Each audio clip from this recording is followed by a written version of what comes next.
are the shrines for wealth and prosperity.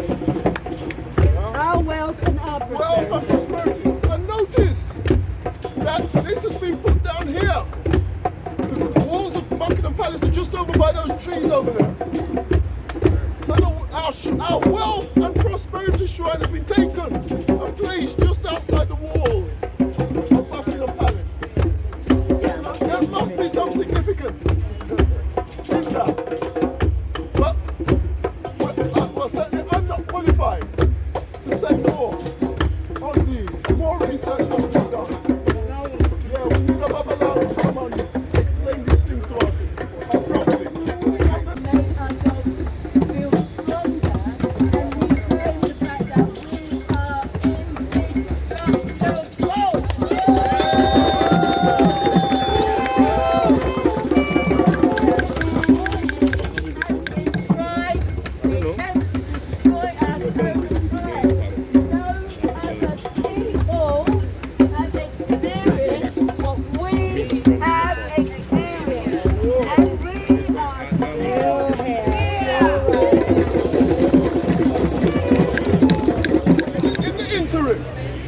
Let me just take this opportunity to introduce our guest of honor today. Yeah. Our brother, dear brother, beat the drum hard. Seun Kuti.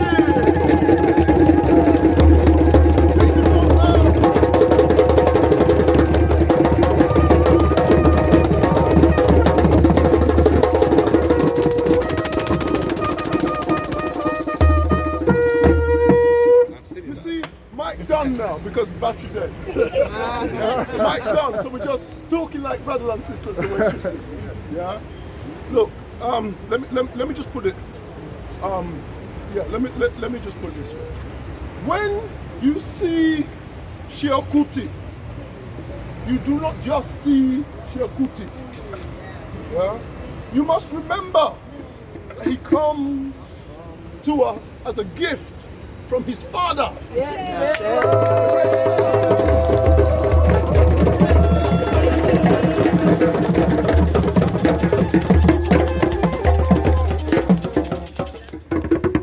And you see, those of us who are drumming in this corner, and some of the others around as well, drummed with Baba Ade, Soso Wallace. Baba Ade, let's give up the drum for Baba Ade.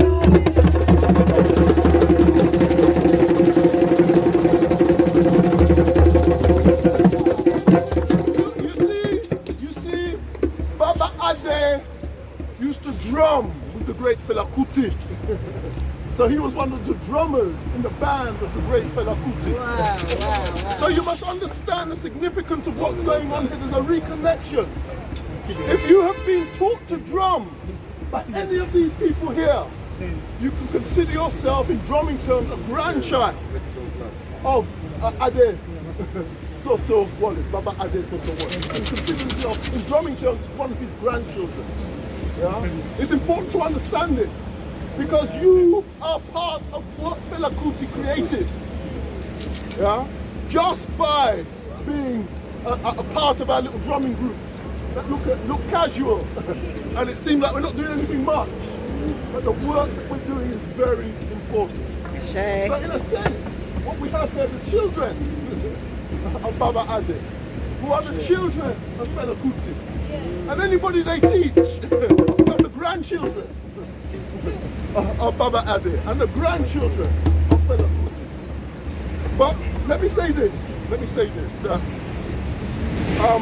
I don't want to get it wrong, so I'm going to ask our brother Seun to say it correctly, because you see, we remember Seun, we remember Fela, but some of us do not remember Fela's mother, the great liberation warrior.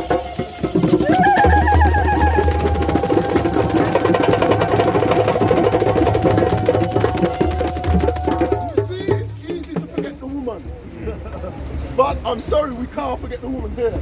Yeah? And if Seun forget the woman, his own grandmother, he'd be in big trouble. So Seun has to come and just say something to us about your grandmother. Please, if you will.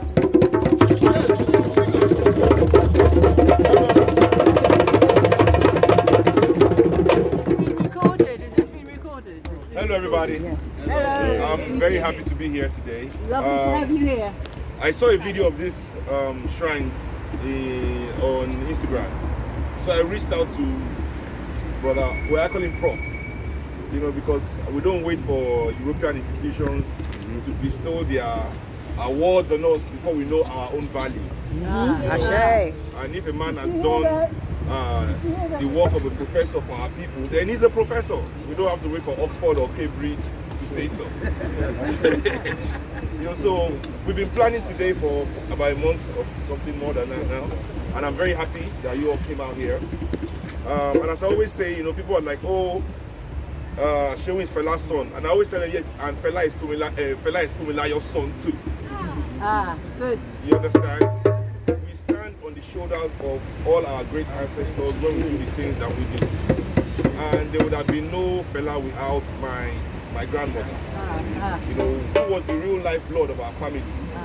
And you understand? I always tell people a story that, you know, even when Fela's house was attacked and everybody talked about the burning of Kalakuta, we forget that first of all, Kalakuta belonged to Fumilayo. It was a house. It was a gift to Fela. And there was a reason why she was the only one that was thrown out the window at the age of 77. Wow. It was at the height of the Cold War, and she was Africa's leading socialist. That attack was more on Fumilayo than it was even on Fela. You know, I always say Fela was the excuse to get Fumilayo. You know, so we all stand on the shoulders of these great people, both male and female. And you know, as we, as African people, understand, you know, there's no separation of the energies. We are all masculine and we are all feminine. You understand? It is that embracing of both sides and the respect that we give to both sides that has helped us endure over half a millennia of oppression. And it is this that would help us also finally overcome our oppressors. You know, and as we stand strong in our spirituality and the cosmology of our people, you know, even here behind enemy lines, we are not afraid to stand like this and let them know that we know what we know. I was exposed to Fela's music in 1970 when I was living in the United States at the time. And the first album that I heard was the one he made with Ginger Baker. I don't know if you know who Ginger Baker is, but he used to be with Cream, very formidable drummer, and they made a fantastic album together. And since then I was one over to Fela's form of music, Afrobeat. Who am I? I am a remnant of my ancestors, torn from my motherland by the rape of slave traders. Who am I? I am a watered down version of an African queen. My blood is diluted, so mixed that it's now in between. My skin is no longer its original color, rich, dark like black gold, the color of tar. Yet still, I have royal blood flowing through my veins, for my ancestors were kings, queens, rulers, inventors, scientists, leaders. I am the descendant of a Kemetic dynasty, and I radiate my inner divinity. Who am I? I am from a rare tribe of black people. We're called warriors, for we do not give up the fight for our freedom, stolen by Westerners.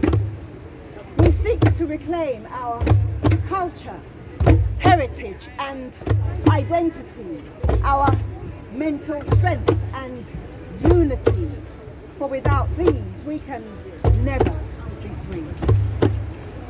We use the positive parts of our history to break free from the chains of mental slavery, so we're not only physically but mentally free. We think and act for ourselves, avoiding the need to be indoctrinated by religion or negative media promoting self-hatred. we have a sense of spirituality and are not motivated by lust, worldly greed or money. We take responsibility for our children seriously and we make a positive contribution to our community. So now the question is, who are you?